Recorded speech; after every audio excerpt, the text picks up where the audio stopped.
Check 1 2.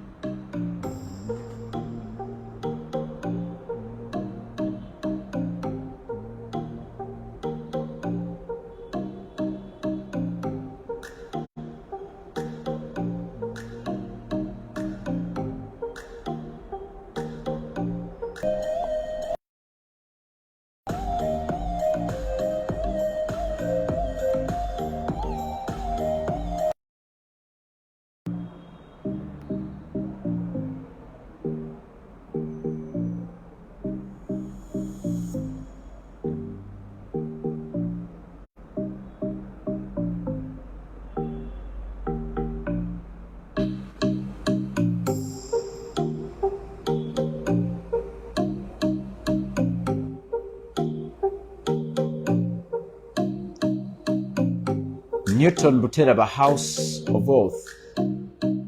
Mwebale mwenna abasobodde okutwegattako. Nkakasa nti ompulira bulungi. Nsanyuse nnyo okukimanya nti muli live. Abaho Frank Kigozi Hamza. Network eri etya? Mumbuulire network eri etya? Nyinza ogezaako okukyusa nga tetunnatandika. Saagala muntu kusubwa kintu kyonna. So musobola okumbuulira ku network. Musobola okumbuulira ku network.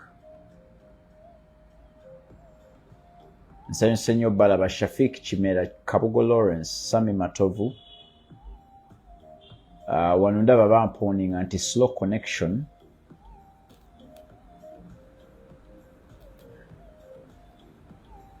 Bamponinga nti slow connection. Munkakase nti network eri bulungi nnyo.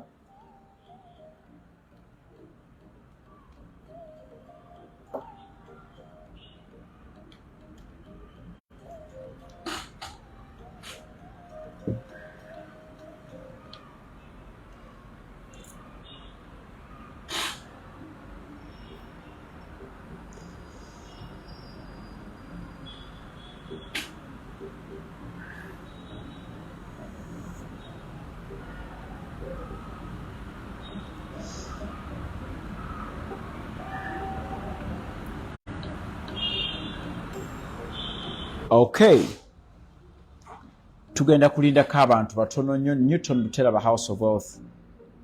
Leero nayagadde tubeeko ebintu bye tuyiga.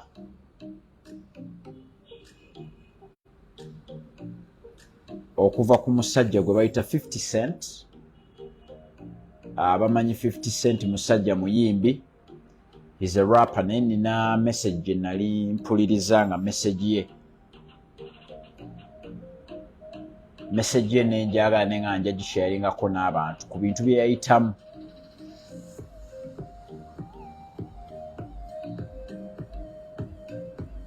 Ku bintu bye yayitamu. Nantale toyinza kunkwata late nga nayingiddeyo at 1700 hours.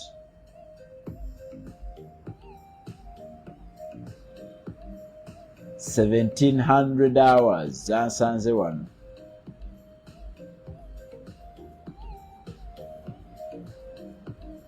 Vanessa Nanziri nsanyuse nnyo okulaba.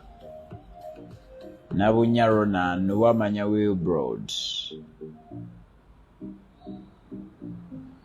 Beerako omuntu awo gw'oyita. Teekamu erinnya lye. Teekamu erinnya lye abeere nga tafiirwa kubanga tugenda tutandika mu ddakiika ntono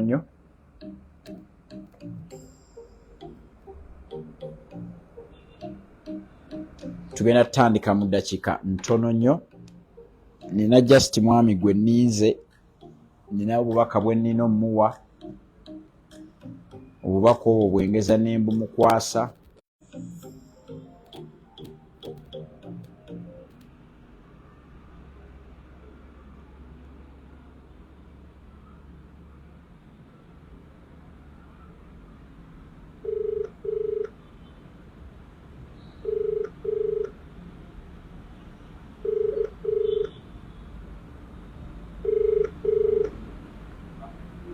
sikulaba bambi yambuka amadaala kubanga njagala kutandika wano nina kye njagala kutandika.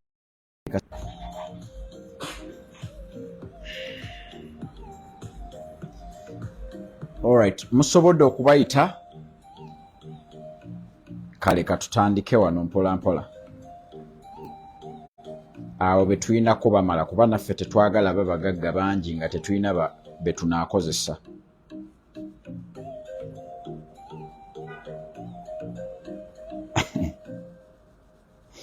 Sami Matovu agambye bw'ati, Mr. Professor, I'm working from far, but I ordered my wife to give a newborn baby your name, Newton Nsamba Matovu. What an honor. What an honor. Ako kankakuba ekifaananyi kubanga ka mulembe nnyo.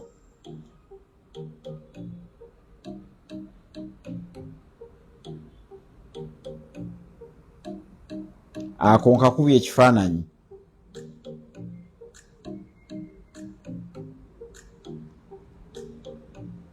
Nkakubye ekifaananyi kubanga ka mulembe nnyo nnyo.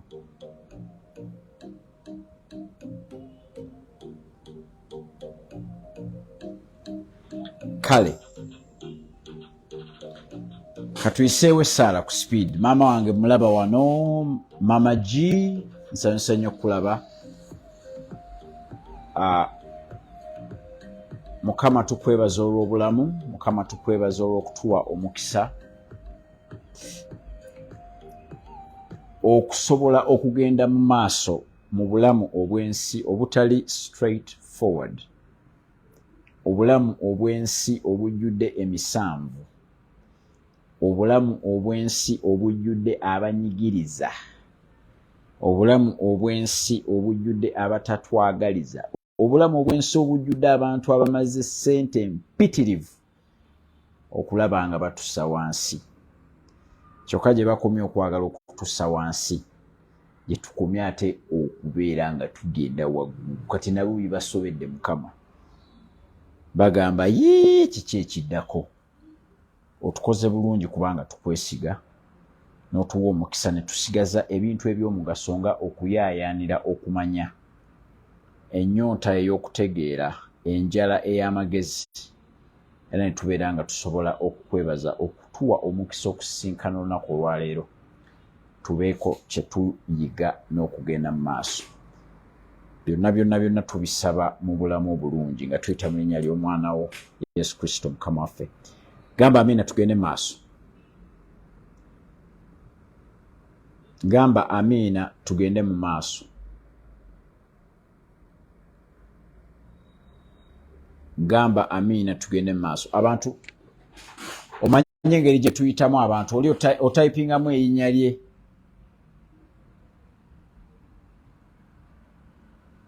Otayipingamu erinnya lye n'omugamba oliwa osubwa, oliwa osubwa. Kati nina kye njagala obbagamba. Bwe muba mumanyi omusajja gwe bayita 50 Cent. 50 Cent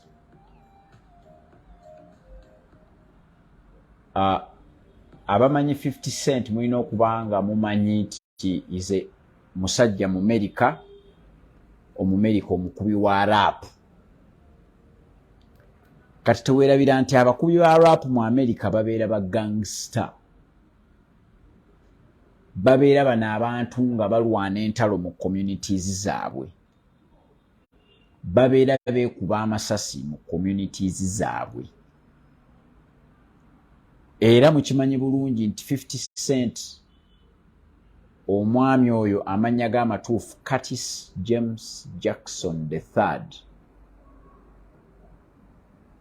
John Kapichira, nsanyusa nnyo okulaba muganda wange. So mbadde njagala kugamba nti 50 Cent, ffe gwe tumanyi nga 50 Cent, rapper 50 Cent, amannya g'amatuufu ye Curtis James Jackson III. Omwami oyo yakulira mu ghetto. Kati abantu eyo mu ghetto babeera ba gangster nga beekuba amasasi. Bo buli lwe weenyiza ssasi, bobba ne bakukwata ssasi, bw'okwana mukyala we ssasi, bw'oba oyina byayagala ssasi kikonde ku ssasi kwemalawo bwemazi. Kati teweerabira nti bwe babeera mu eyo embeera ate bajja ne babapangisa oba ne babasayininga ne batandika okufuuka abayimbi. Kati 50 Cent, omusajja gwe bayita 50 Cent, kasita bamusayininga ngenda kuplayingira ka video, tofaayo ka video ngenda kaplayinga naye bwe nkamala nkunnyonnyole bye nawuliriza ne bye nayigamu bye njagala okuteesa naawe. Nja kuba nkunnyonnyola bulungi kati kankanoonya wano nkaplayinge.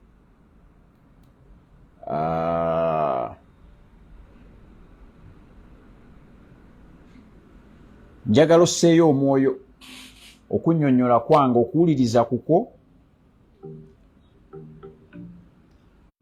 okuwuliriza kuko okunnyonnyola kwange.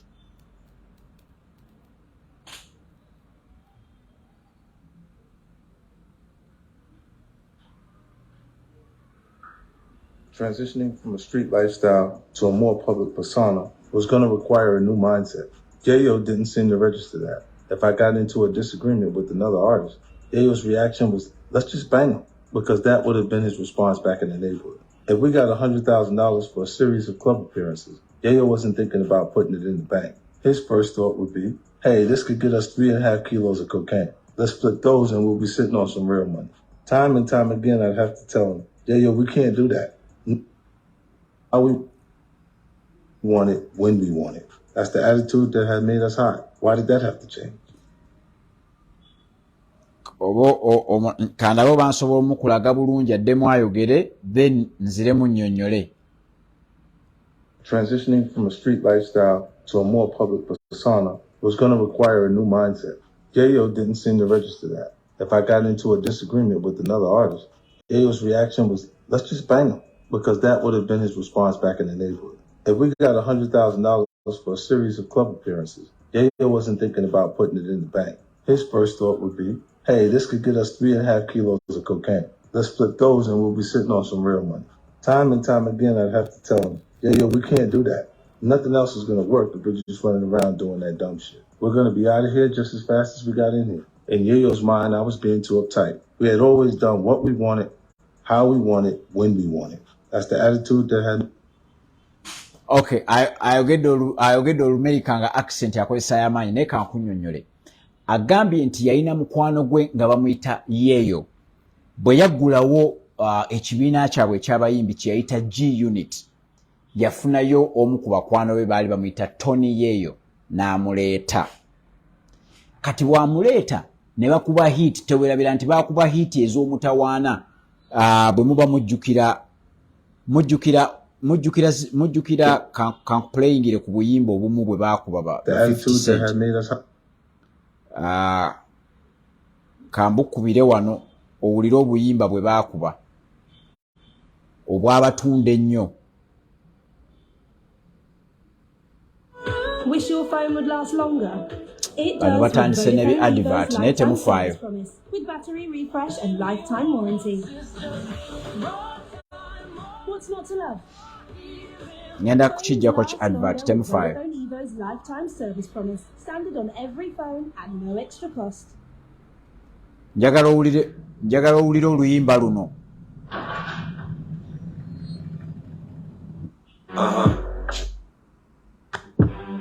Yeah. So seductor, I take you to the candy shop. I let you the lollipop. Go ahead, girl. Engeri gye tutalina right school oluyimba bajja kutuleetera obuzibu baggalewo ne live yonna.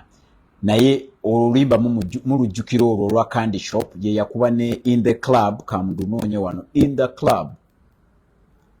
In the Club. In the Club. In the Club nalwo bwe muba mulumanyi gye yakuba In the Club. So eyo group ye yagiyita G-Unit. n'aleeta mukwano gwe nga bw'onoobeera ku kyalo n'oleeta mukwano gwe gwe baali bamuyita Tony Yeyo. Kati ne bakola ssente nga bakola ssente nnyingi.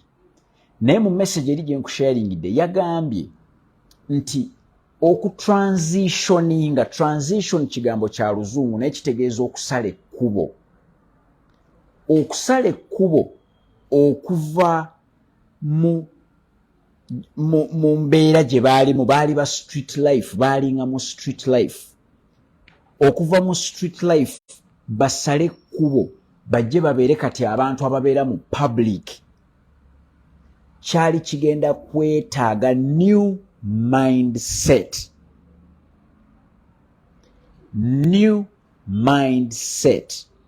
Kati nga bw'olaba nti osobola okubeera, olaba abayimbi be tubeera nabo, asobola okubeera ng'ali mu ghetto, naye kati bw'akuba hit ne kibeera nga kigenda mwetaagisa okujja ku ma TV, okugenda mu interview, okugenda ebweru okulinnya ennyonyi, okugenda mu baminisita, okuperforminga mu bantu ab'enjawulo, abeera afuuse public figure.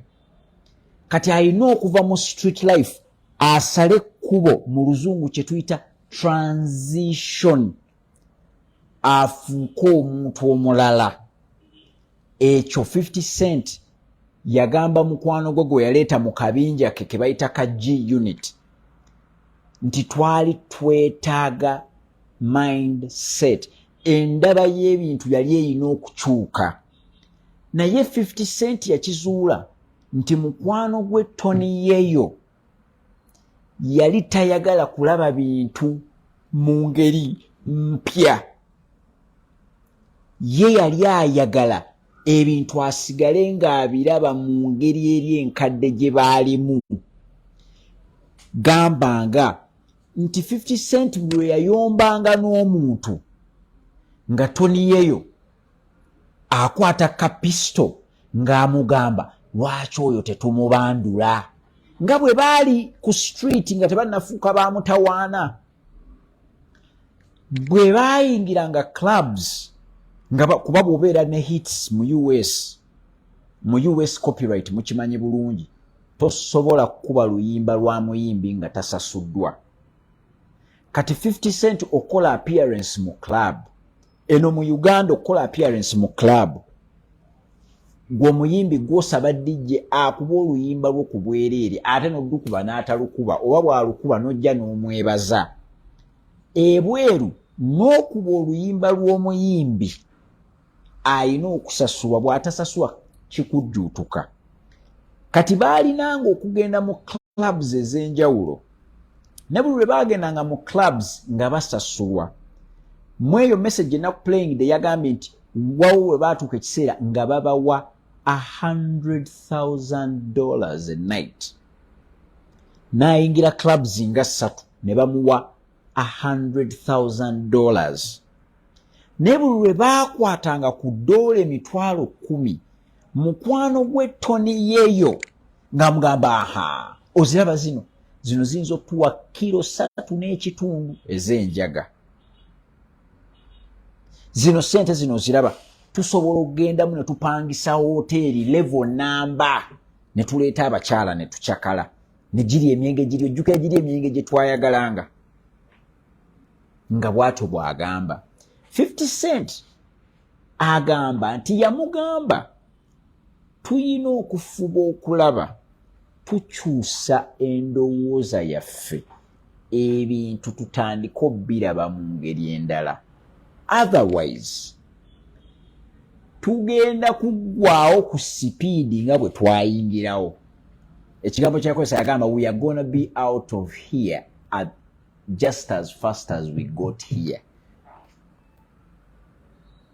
Nti tugenda kuyitawo ku sipiidi tuveewo ku sipiidi y'emu gye twajjirako.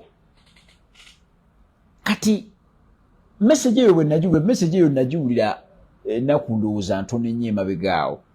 Nene ne ŋŋamba wadde nasomesa ku mindset nina okukomawo njogereko naawe gwe ali mu kundaba nti obulamu babukoze nga tosobola kubeera ku leeta A paka bakuzaala n'okaaba amaziga n'oyonka ebbeere. Olina okutuuka ku level ove mu kuyonka ebbeere, olina okutuuka ku level ove mu pampa, olina okutuuka ku level ove mu kutwala konteyina ku ssomero, olina okutuuka ku level olekeraawo okupakiranga n'ekikeesi ekyo eky'ekyuma nti bakutwala ku ssomero. Olina okutuuka ku level ove ku keesi eky'ekyuma ogendeko ku yunivasite nga togenda na keesi ya kyuma, ku luno nga gwe olabirira ruumu yo. Kyokka ate otuuka ekiseera ove ku yunivasite ofune omulimu, obeere nga kati oyambala suuti. Jjukira nti mu masomero wayambalanga uniform, ku yunivasite teba uniform, oyambala nnomo nga bw'olaba casual. Kyokka ate bw'ova mu yunivasite n'ojja mu mulimu otandika n'okuteekako ettaayi. Ate olutuuka ku mulimu otandika nga employee atandika, naye naawe ogenda kuvaawo bakufuule supervisor, bakufuule manager, ofuuke partner, ofuuke nannyini bizinensi, ofuuke investor. Kati kye twerabira ng'abantu nti buli ddaala lyetaaga endowooza yaalyo. Awo ako kokka ke nayagadde ako ne podcast eyinza n'okuggwera wano. Buli ddaala, era kasita obeera ku ddaala ng'oliraba ddaala ppya, gwe ng'okyakozesa bintu by'emabega ku ddaala erya wansi, manya bagenda kuwanulayo ku ddaala lya waggulu bakukomyewo wansi. Kyova olaba Katonda atukozesa loosi. Ogenda n'obeera ne ssente n'ozigala banja, olina emitwalo 2, gwe kennyini tonnaba kwetereeza, naye zonna zikuyitamu buyise emitwalo 2. Olwo bwe banaakuwa akakadde, onoosobola osigaza akakadde, olina akakadde kamu, naye mu nnaku 2 nga kaakuyiseemu dda. Nabagamba wano nti obeera ku mulimu nga boosi wo omusaala gwagulina, boosi wo n'asalawo n'agamba nti guno omusaala gwe ogwa miliyoni 2 ngenda kugumuwa nga wayiseewo ennaku 3, 30 days. Boosi wo abeera n'omusaala gwo, n'osaba advance n'agikumma, n'osaba ssente mu buzibu n'azikumma, n'agamba linda omwezi guggweko. Omwezi ne guggwako, boosi wo n'akuwa miliyoni 2, kikutwalira ennaku 3 okutuuka ku miliyoni 2. Eyo ye duration. Bw'oba odduka mirundi kikutwalira ennaku 3 okumalayo laapu eya miliyoni 2. Naye gwe bw'okwata ku miliyoni 2, laapu yaazo okuggwawo kikutwalira ennaku 2.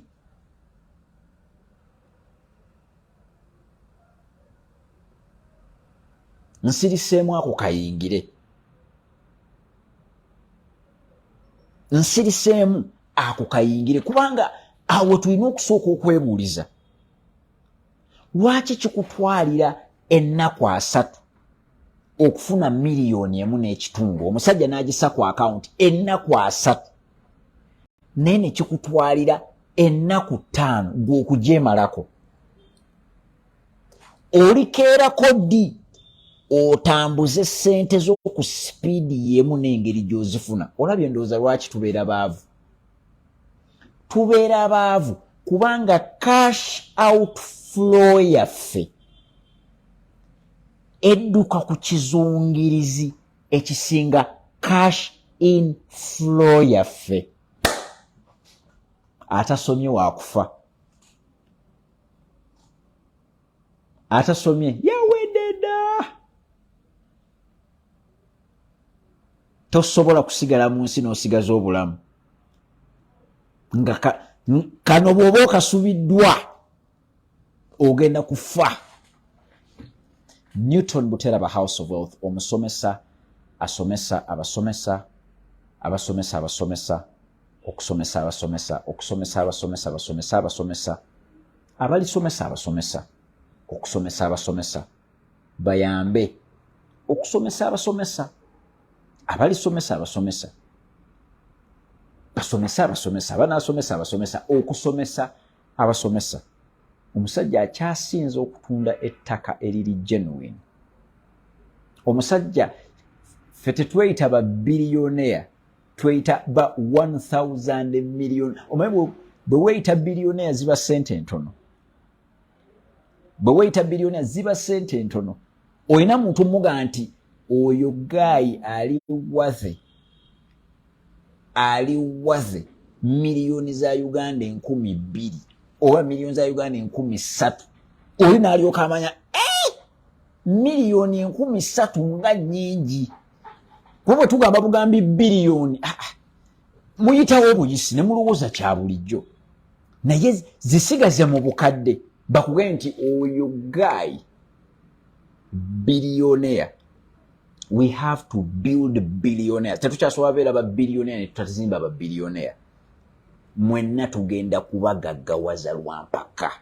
Mwe mugenda kukola omulimu ogwo kuyiga.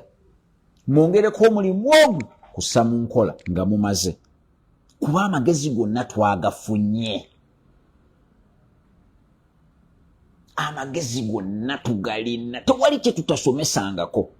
Kati teebereza 50 Cent ekyo kye yayogedde yakyogerera mu Amerika nga tetusisinkanangako. Nze nakisomesa dda ekitegeeza message yemu. 50 Cent multi-millionaire mu US naye message gyali mu kusomesa nange nagibawaako e Uganda nasomesa mindset nenyingira n'obwongo. Tugenda bagaggawaza lwampa ogenda gaggawala by mistake ogambe naye ngaggawadde ntya bino byenkola professor yabinsomesaako. Mindset change oyina okukyusa engeri gy'olabamu ebintu ne gye weeyisaamu kasita otulinnye eddaala tokkiriza kumala gakula. Linnya eddaala kasita olinnye eddaala weebuuze ye abaffe wano kiki ekigenda mu maaso. Nkugambye weebuuze omusajja akusasula ssente mmeka. Omusajja bw'aba akusasula emitwalo gya Uganda 7 nga ssente ezo azikuwa ennaku 3 cash inflow yo etwala ennaku 3 olyoka osemberera emitwalo 7. Kati naawe olina ofuba olaba cash outflow yo eyagala kubanga ya nnaku 3 at least siringi 10,000 kanabo bamuno ninamu akapapula akatono. Siringi 2,000 ezisembayo. Siringi 2,000 ezisembayo ku mitwalo gye7 lwaki zandibadde zifulumanga naawe 3 n'omanya nti cash outflow yo naawe efulumye at the same rate with the cash inflow. Naye tugaanye okubeera n'ebirowoozo ebigenda okutusobozesa okubeera babbingwa bw'amabingwa. Kati ndi law student. Kitegeeza nina okutandika okwekwatanga looya. Looya aba akola ki? Looya tasobola kumanya bintu bantu bonna bye bamanyi. Looya mba nina okusitulamu. Network egaanye.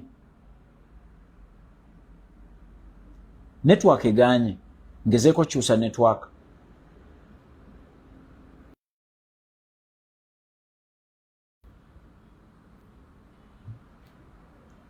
Network egaanye ngezeeko kyusa network.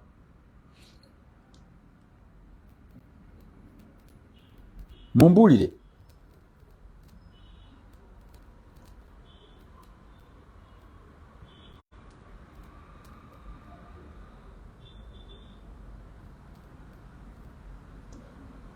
Network egaanye. ngezeeko okukyusa network oba eteredde.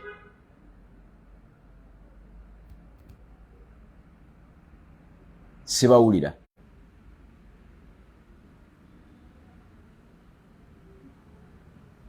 Network eri fine. Okay, tugende maaso. Mbadde nkugamba it's on and off, eh?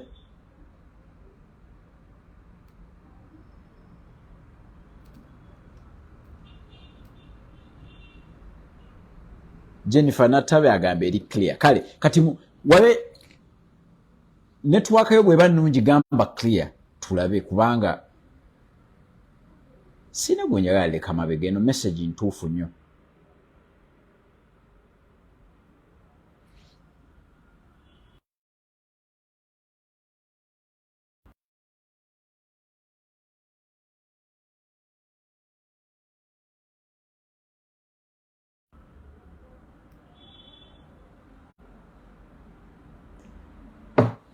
Okay. Katugezeeko okugenda maaso.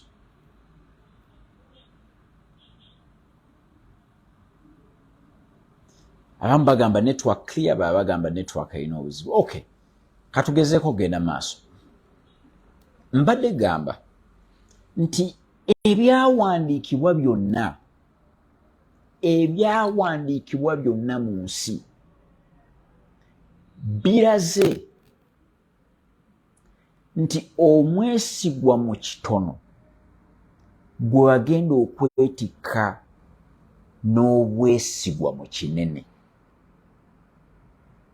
Kasita ogeza n'obeera mwesigwa mu kitono nga batandika okukutikka obuvunaanyizibwa obunene.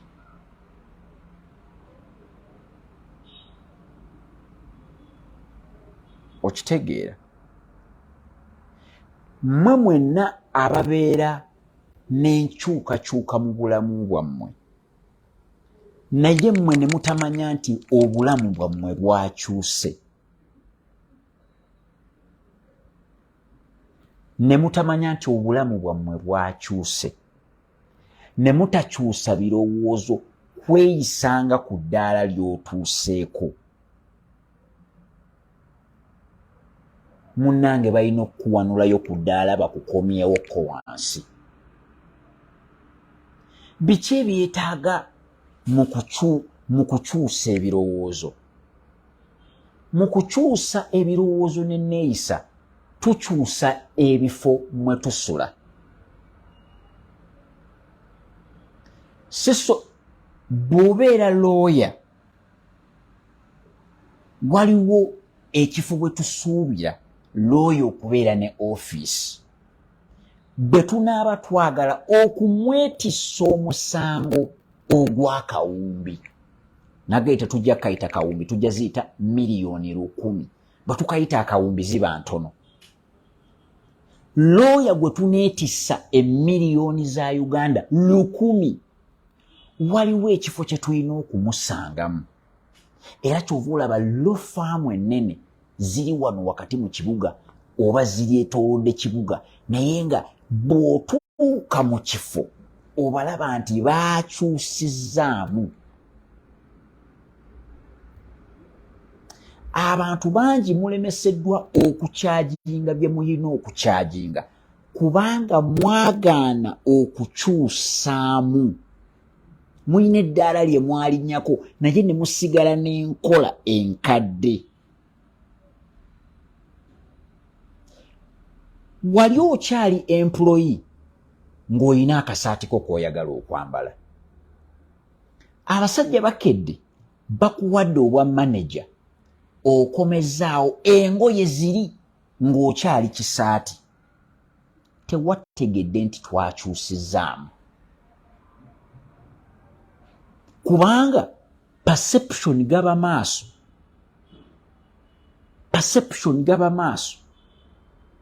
Abantu bakulaba bulabi na ssaawa bweti ku mukono ne baga sajja olaba ayambadde essaati essaawa erina kuroni 3. Alabika tasaaga. Abantu abamu bakyangamba network yaabwe egaanye. tunasoma leero kweri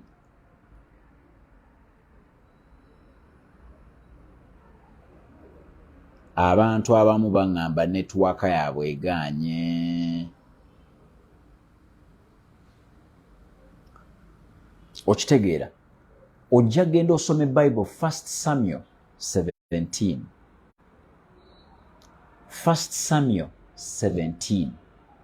Samwiri ekisooka olunyiriri lwa 17.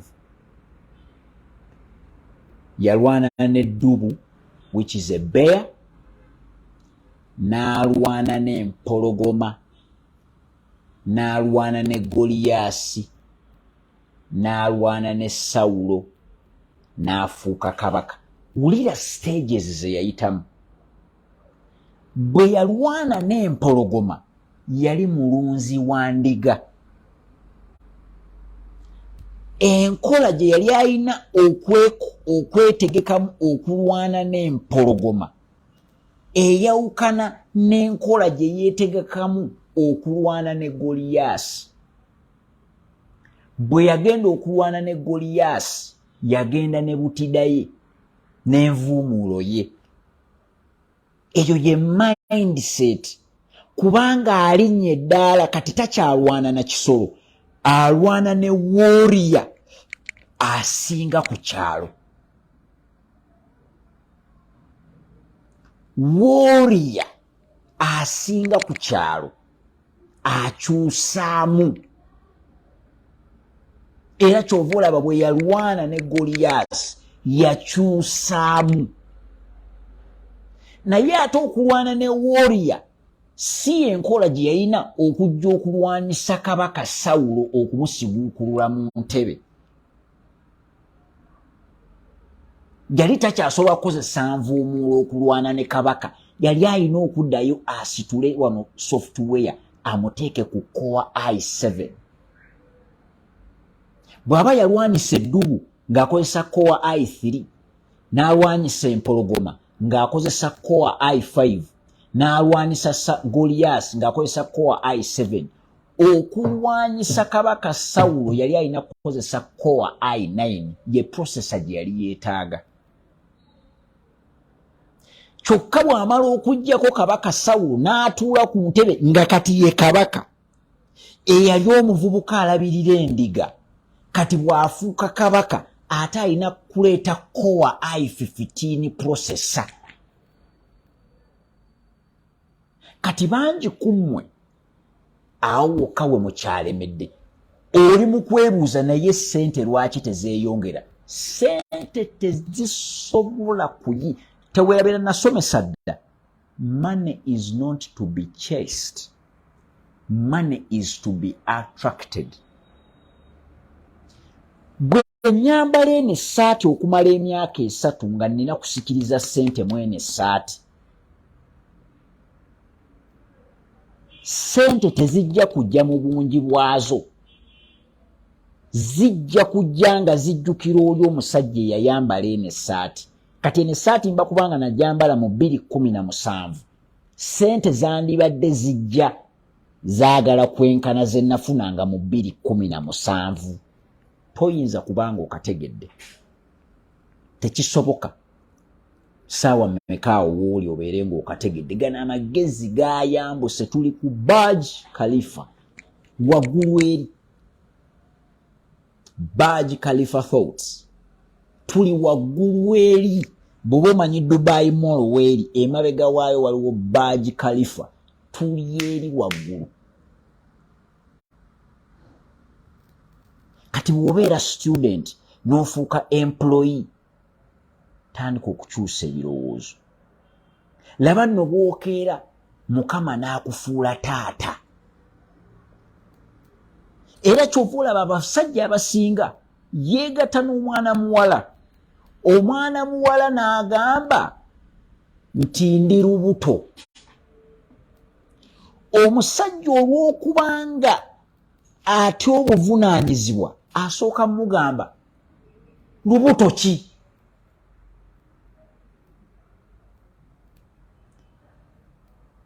Saakugamba omire postina. Dujjamu. Lwaki ofuna olubuto kati? Olwo olubuto si lwange, oli mwenzi. Kubanga atidde okwambala enkofiira ejja n'eddaala eppya nga ye taata. Ofuuka taata, obuvunaanyizibwa bujja, ebirowoozo birina okukyuka. Tosobola beera taata ng'olowooza kyaleero. Ekyaleero kirowoozebwa maama. Maama yalina okugamba nti emmere y'olwaleero, olwaleero abaana banaanywa ki, olwaleero ani abatutte ku ssomero. Taata gwe kapiteeni w'eryato. Njagala okutumira ku bakyala ng'ate era gwe kapiteeni w'eryato lyo, nga tolina musajja naye wakyusa ebirowoozo n'ofuna ebirowoozo nga gwe kapiteeni w'eryato. Omusajja ayinza okuba yakiddukamu n'oganze nja kisigalamu, n'okyusa ebirowoozo, gwe kapiteeni w'eryato. Kapiteeni w'eryato tasobola kubeera ng'atunudde wano wansi w'eryato we liri. Kapiteeni w'eryato aba atunudde eri eryato gye liraga.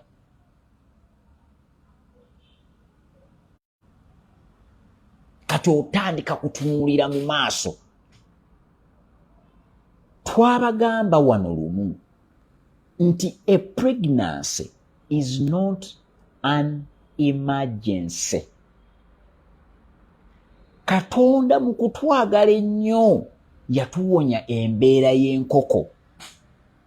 Kubanga enkoko mu nnaku 21 eba emaze okuleeta obwana 11. Mu nnaku 21.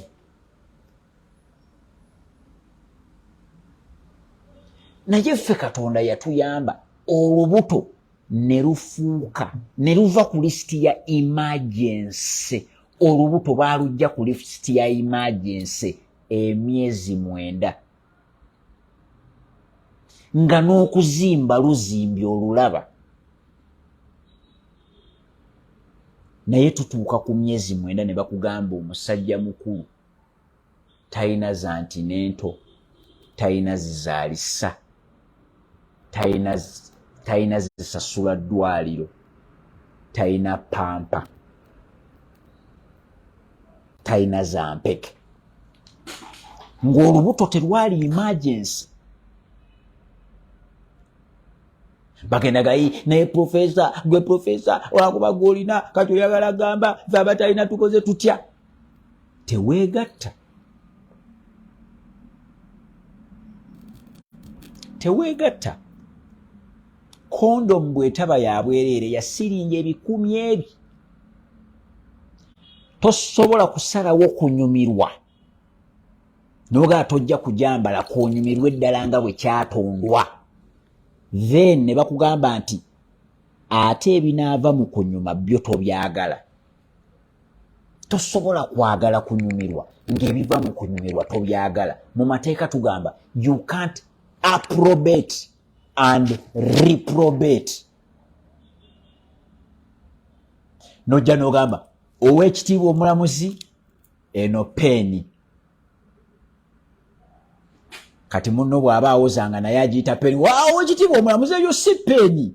Eyo bannange si peeni naye nga wagiyise peeni. Obeera o approbatinze. Kyokka ate era obeera o reprobatinze. Tekikola makulu. Kasita osalawo onyumirwa essanyu. Galatians 6:7 egamba Katonda tajja kulyanga nguzi. Gwe ky'onoosiganga ky'ojjanga okukungula. Kati topika muntu yenna, tobaako gw'opika. Ebiva mu kupika mupiira kuzimba. Naye ebiva mu kupika tobyagala. Era obeera mukambwe nnyo eri omukazi oyo. Omukuba empi, omuvuma, omulangira naye nga gwe wapise.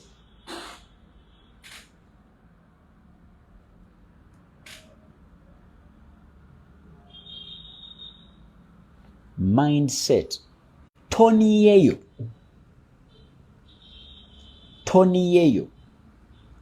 ye yali yasigalayo mu lugangsta ng'aga nti oyo bw'aba akunyiiziza lwaki tetumukuba ssasi, oba zino ze ssente ze tukoze lwaki tetugulaamu bakazi. Kati kitegeeza gwali mukundaba ogenda kuddayo okebera emikwano gyo. Si ffe tulina okuga nti ono n'ono aveemu. Ag'amaanyi tetugalina, ag'amaanyi sigalina ng'omusomesa. Amaanyi ago sigalina ng'omusomesa, agange gakubawo tooki. Gwe bw'olabawo ejjinja olibuuke. Bwe nkubawo tooki n'olabawo ejjinja ate era n'oyisaawo ekigere ne weekoona, toyinza kunnenya. Kati gwe naawe kebera mu mikwano gyo, olinayo Tony yeyo, olinayo agamba ng'oli akunyiiziza oyo yeetaaga tuyimuyiire asidi, oyo yeetaaga katayimbwa. Lwaki tetumutomera butomezi? Lwaki tetumwokyera mu nju?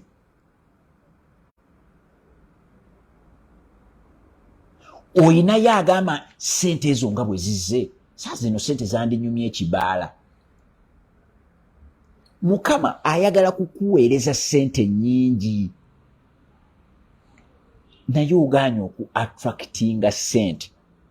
Ssente z'okya attractinga zeziye ng'okyalina mindset enkadde. Kyova olaba ku buli ssaala akakadde kamu, Mukama alabika addamu essaala emu oba nga 3. Ku buli ssaala akakadde kamu, Mukama alabika addamu essaala ng'emu n'obutaddamu ssaala. Toyinza kubanga nagambye obwongo bulina ba ku Burj Khalifa. Bw'oba gw'okyali ku Dubai Mall, awo amazzi we gazinira.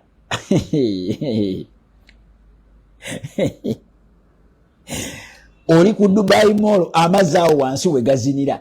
Tuli ku Burj Khalifa waggulu. Kuba kati ekintu ngenda kisuukunda. Wano nze mbisuukunda ne bibatabula. Ne muga naye oba tumuvume naye mugagga tavumika, omugezi tavumika.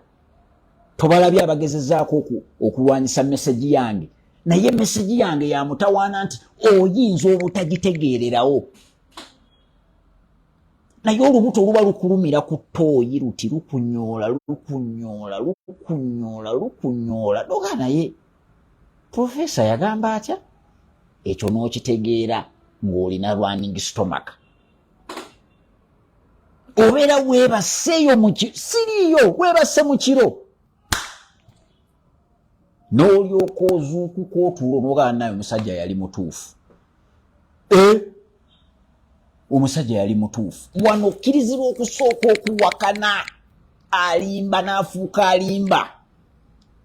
Bangi nnyo babeera n'ebirowoozo nti nsobola okubeera ne diguri 4 n'embeera nga nsobola okwogera ebigambo nga byangungu.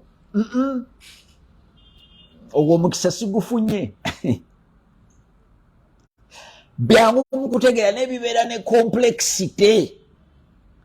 Lumu Yesu aba atambula abayigiriza ne bamubuuza, naye gwe musajja gwe ebigambo by'oyogera nga tetubitegeera, lwaki oyogerera mu ngero? Yesu yakwekanga message n'agamba nti bangi bonna be mulaba awo ababeera bazze baba tebazze kuyiga, bakuŋŋaana naye babeera tebazze kuyiga. Abamu baba bazze kunsojja, abamu baba bazze kulaba oba mmenya amateeka, abamu baba bazze kuwulira bye njogera babeene bajjemu. Kati abantu bajja ku zino live ze tukola ne basalamu obuntu bwabwe bwe baagala ne bagenda tugambe ku TikTok ne batandika obbulwana. Ffe twogedde message ya ssente. Genda owulire message ya ssente lwe nagitandika mu 2008. 2008 sikiwoba wali omanyi. Ejo myaka 10 genda mu church bagita Restoration Assembly Church. Eri nakulabye si wala. Bishop Frank Butayi. Bishop Frank Butayi. 2008 nga yo kanisa yalabye dda nti oyo omusajja alina megawaati 10,000. Message ye sente gwe muba mugiwa. 2008 okitegeera. Kati nkugambye nti essaala akakadde kamu Katonda alina okuba addamu essaala emu. Katonda tasobola kuddamu ssaala z'abantu mmwe. Abantu abasinga essaala gye basaba yeetaaga requirements ndala ze batasobola kutuukiriza. Mukama mpa obugagga, Mukama mpa obugagga, Mukama mpa obugagga. Toyina account, toyina business plan, toyinaayo mentor owa ssente, toyinaayo mikwano gya ssente, togezangako business, togezangako ssente kuzissa mu riski zife lwakiri.